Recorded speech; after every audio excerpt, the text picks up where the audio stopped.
Aynan hozir sizning hayotingizda nima sodir bo'layotgan bo'lsa bilingki, demak xayrlisi shu ekan. Robbim o'z bandalariga juda ham mehribon.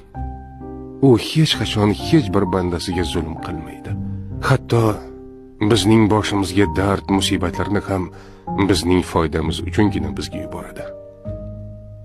Sog'liqni qadriga yetishimiz uchun bir muddat xastalikni, boylikni qadriga yetishimiz uchun faqirlikni, sevganlarimizni qadriga yetishimiz uchun esa biroz yolg'izlikni ta'mini totib ko'rishga to'g'ri keladi. Ba'zan biz o'zimiz bo'lishga loyiq bo'lmagan joylarda bo'lamiz. Loyiq bo'lgan joyimizning qadriga yetishimiz uchun. Gohida bizni qadrlamaydigan insonlar bilan sinalamiz. Toki bizni qadrlaydiganlarni ajratib olib, ularni qadriga yetishimiz uchun.